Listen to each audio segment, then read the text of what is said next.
पिछले वीडियो में हम लोग देख चुके थे कि बेंजी ही सैंडर्स का ज़मीन खरीदने वाला था। इस बार देखेंगे कि उसके माता पिता की क्या फीलिंग थी जब वो सैंडर्स के घर से लौट रहे थे और जब सैंडर्स ने उन्हें बताया कि बेंजी आपके लिए ज़मीन खरीदेगा। They went home feeling that this was the supremely important moment of their lives. वो घर पर जो लौटे यह सोचते हुए लौटे कि यह उनकी जिंदगी का सबसे महत्वपूर्ण क्षण है। It seemed like the moment of reward. ऐसा लग रहा था जैसे कोई पुरस्कार उन्हें प्राप्त हो गया है। यह वही क्षण है। एक माता पिता जो घर से बेघर होने वाले थे, उस जमीन पर उसी का बेटा उनको जमीन खरीद कर देने वाला था। यह सोचते हुए वे घर लौट रहे थे। If their faith had been shaken it was now completely whole again. यदि कभी उनका विश्वास डगमगा गया था तो अब वह क्षण है जबकि वह फिर से जुट रहा है। They saw that there could be joy and satisfaction and ultimate good even in the raising of a simple minded son. आज उन्हें महसूस हो रहा था कि ये एक अल्टीमेट जॉय है, ये एक अल्टीमेट सेटिस्फैक्शन यानी संतुष्टि है, खुशी का क्षण है कि एक सिंपल माइंडेड सन को जो रेज किया यानी पाला पोसा। यहाँ रेज करने का मतलब हुआ पाल पोस के जो बड़ा किया, उसके बाद जो आज ये क्षण मिल रहा है यह सबसे इंपॉर्टेंट क्षण है। We never knew Benjy, we never even suspected this said. हम लोग उन्होंने कहा कि हम लोग नहीं जानते थे, कभी नहीं जाने बेंजी, और ना ही हम लोगों ने कभी तुम पर या कभी किसी पर शक किया। What made you do it, what are you going to do. तुम्हें किसने ये काम करने के लिए बोला और इसके लिए तुम क्या करने वाले हो। I am going to put up more incubator houses, Benjy said. Benjy ने फिर उसी तरह साधारण से लहजे में कहा कि मैं ज़्यादा से ज़्यादा इनक्यूबेटर हाउसेस बनाने वाला हूँ। इनक्यूबेटर हाउसेस मतलब एक ऐसा घर छोटा छोटा जिसमें कि हम हर एक मौसम में मुर्गियों को रख सकें।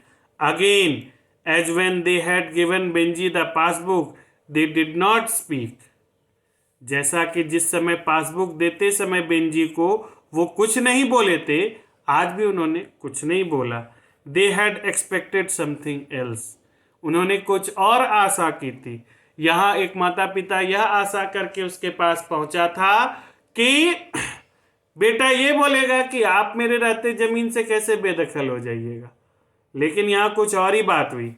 Without quite knowing what a word, a small concession, perhaps an assurance that things would go on as before.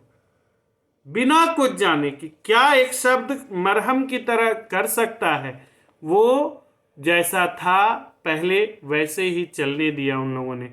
But there was nothing, only the same simple finality as when Benjy had taken position of the passbook. लेकिन आज भी फिर इस बात के बाद, इस गप के बाद, वही फिनैलिटी मौसम में महसूस की जा सकती थी जैसा कि पासबुक देने के समय वो शांति महसूस की जा रही थी। दे वेयर मोमेंटरीली पेन्ड। वे क्षणिक उनको थोड़ा सा दुख हुआ। Then they knew again why it was. फिर उनको याद आया कि ऐसा क्यों था। There are some things which are forgivable to a simple minded man. कुछ चीज़ें होती हैं जो क्षमा योग्य हैं, फॉरगिवेबल, क्षमा योग्य हैं to a simple minded man. एक साधारण दिमाग के लड़के के लिए ये सारी बातें क्षमा योग्य हैं। The simple minded as they knew quite well do not always understand. जैसा कि वो जानते थे कि एक सिंपल माइंडेड आदमी कभी नहीं समझेगा कि क्या चाहिए। इस क्षण में जबकि माता पिता गर्व से भरे हुए हैं कि उनका बेटा जमीन खरीद रहा, वैसी जमीन जिस पर उन्होंने जिंदगी बिताई और आज वो बेदखल हो रहे हैं, ऐसी जमीन खरीद रहा है, लेकिन वो उन्हें क्या बोलना चाहिए उस बच्चे को ये नहीं पता। By this time Benjy was almost 40। अब तक बेंजी 40 साल का हो चुका था। And it was only to them he remained a simple minded man. और यह कि वह एक बहुत साधारण दिमाग का लड़का था, वैसा ही रहा जैसा पहले था. As his new hygienic chicken houses began to cover first one strip of his father's former land and then another, with the grey patches of hen dung eating their way into the brown tiled earth, he began to be the largest poultry farmer on that side of town. As his new hygienic chicken houses began to cover, जैसे ये मतलब sequence bye sequence जिस तरह से उसने जमीन पर मुर्गियों का फार्म लगाना शुरू किया, और sequence the swing one strip of his father's former land and then another, अपने पिता के जमीन का एक छोटा टुकड़ा पर मुर्गियों का जो फार्म लगाने का काम शुरू किया था, वह छोटी छोटी पट्टियों में आगे बढ़ते चला जा रहा था, बढ़ते चला जा रहा था, बढ़ते चला रहा था. And he began to be the largest poultry farmer on that side of town. और वो उस समय 40 वर्ष की उम्र तक में वो उस शहर का सबसे बड़ा पोल्ट्री फार्मर था. पोल्ट्री यानी मुर्गे का फार्मर था. In appearance he had changed too, दिखने में भी अब वह थोड़ा बदल चुका था. Always being limbed he had now became rather fat, हमेशा लंबा पतला दुबला, आज थोड़ा मोटा हो गया था. His eyes were still a simple blue, उसकी आंखें आज भी एक बहुत ही साधारण ब्लू रंग की थी. And soft fair hair still grew thickly on his face, और धीरे धीरे दाढ़ी मोछ भी जो आ रही थी वो आ रही थी. But now set in fat flesh, जो पहले दाढ़ी मोछ सूखे गाल पर थी, आज वो अब मोटे चमड़ी पर आ चुकी थी. The eyes seemed much smaller, और अब उसकी आंखें बहुत छोटी छोटी लगने लगी थी तुलनात्मक रूप से. They were no longer the eyes of a simple minded man. अब वो आंखें एक साधारण मनुष्य की आंखें नहीं लगती थी. They were the eyes of a man who in a simple way is quite cunning. अब वो आंखें ऐसी हो गई थी जो बहुत ही साधारण वे से किसी धूर्त की आंखें लगती हो. No one but Benji at this time, किसी ने नहीं लेकिन बेंजी इस समय knew how many hens and chicken he possessed. कोई नहीं, केवल बेंजी ही जानता था कि कितने चिकन वो पजेस करता है, यानी कितने चिकन वो अपने कब्जे में रखे हुए हैं. No one knew how many eggs the collective system lorries fetched from his every week. No one knew the amount of his passbook, कोई नहीं जानता था कि हर हफ्ते कितने अंडे जाते हैं या उसके पासबुक में कितने पैसे हैं.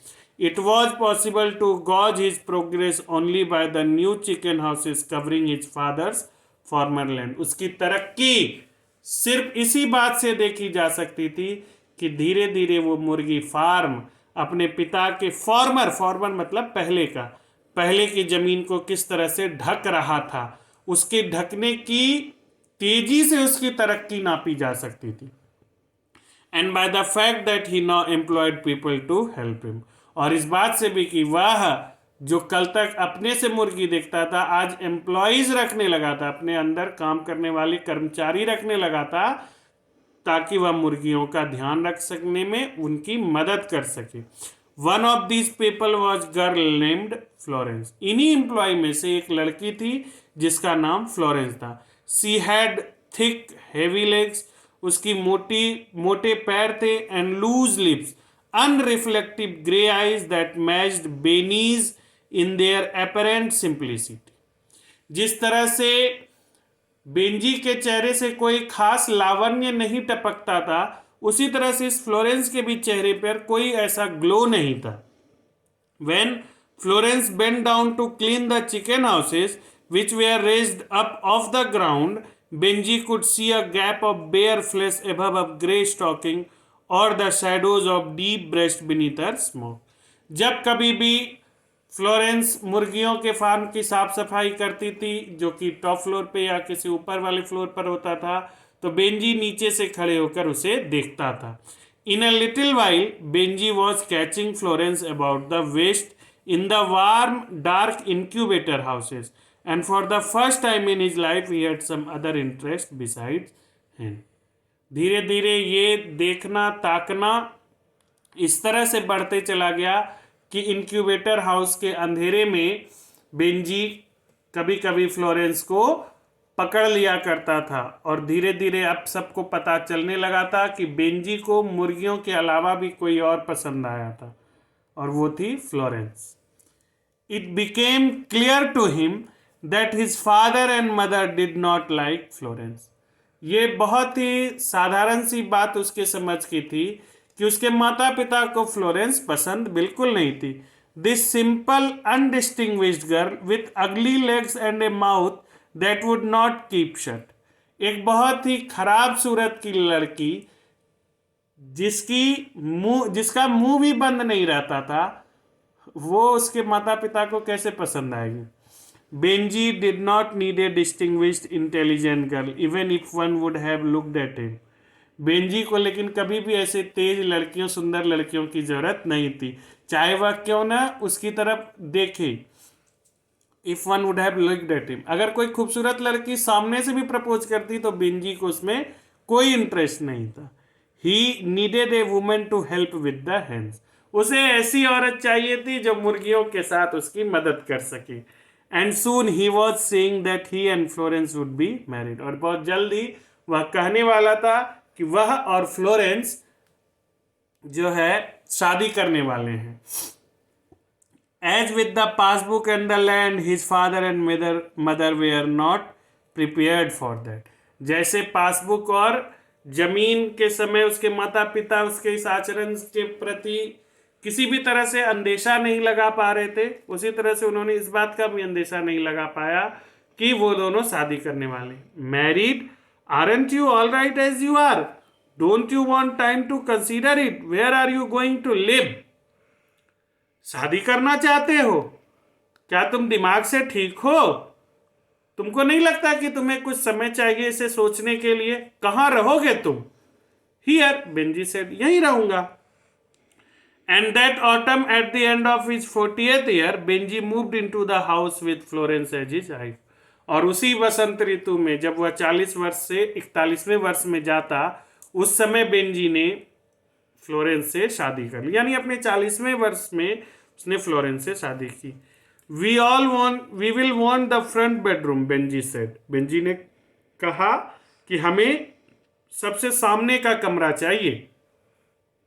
All their lives his father and mother had slept in the front bedroom. पूरी जिंदगी उसके माता पिता उसी कमरे में सोते रहते। Now they vacated in and moved into the bed. लेकिन अब वो उसे खाली करके वापस पीछे जा चुके हैं। This removal hurt them deeply. इस रिमूवल ने, इस कमरे खाली कराने की घटना ने उन्हें बहुत जोर से, बहुत गहरे से चोट पहुंचाई।